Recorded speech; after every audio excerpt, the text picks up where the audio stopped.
When we design, we make choices. Some choices save lives, and other choices cause inequality. And tonight, I want to talk to you about why diversity in design is a matter of life and death. Humans have evolved with biases towards the familiar. If you don't look like me, you weren't allowed in the cave. If you didn't look like me, you would be eaten by a lion. And in design, we have the survival instinct that is ingrained in our minds. And because of this, differences were received as threats. And as we move forward into this new era of technology, it's something that we cannot forget because bias is one of our blind spots. If we see here, one size fits all doesn't work because whenever we design for a one standard, it means that everybody else is an afterthought. Let's think about in the 1970s when we designed the crash test dummy. It was for males, and women were 47% more likely to be injured. Imagine how many more women would be in this room if 52 years ago they created for diversity. Let's think about the women that we send to combat. Many women are ill-equipped. They're sent out without the correct gear because it's designed for men. As you see here, the statistic, 40% of women reported injuries because of their ill-fitting gear. So what does that mean for us? We're designers here, we're innovators, researchers, and whenever we think about the COVID-19 pandemic, it's not just about gender, it's also about race. If we were over here, you were 12% more likely to be misdiagnosed, not treated, and sent away. So why should I care? As we go towards this future, AI is amplifying these biases. We see it in products, services, and many designs. If we don't care about it right now, we're going to automate these biases, which is going to perpetuate discriminations that we were trying to stop yesterday. So in 2024, what are we going to do about it?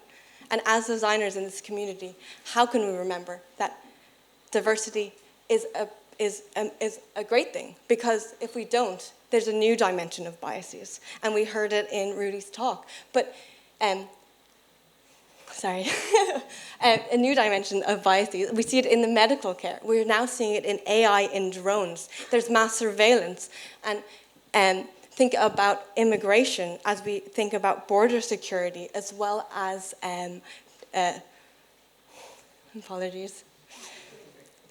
border security and mass immigration. Who is going to design for the people who are just looking for a safe place to go? We need to think about what data sets we're putting into the machines that we're using. As Dr. Leo Anthony Selly once said, we risk perpetual and magnifying inequalities with artificial intelligence. So we need to stop and reflect about what we're building, because we're trying to build things at pace, and it's not always just about what is the stock market and what is for investors.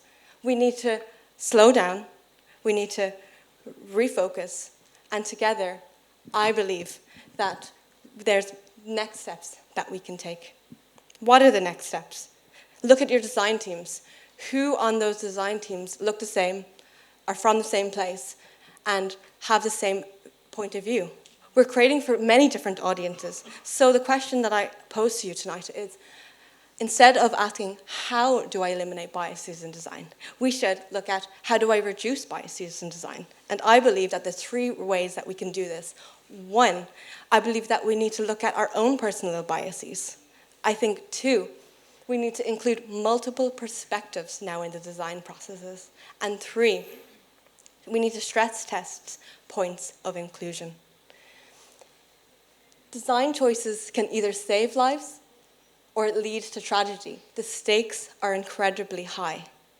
And together, design can be at that table because it has the power to change, implement, and provoke people. I believe that inclusive design is less testing and more testing and less assumptions, because diversity in design is a matter of life and death.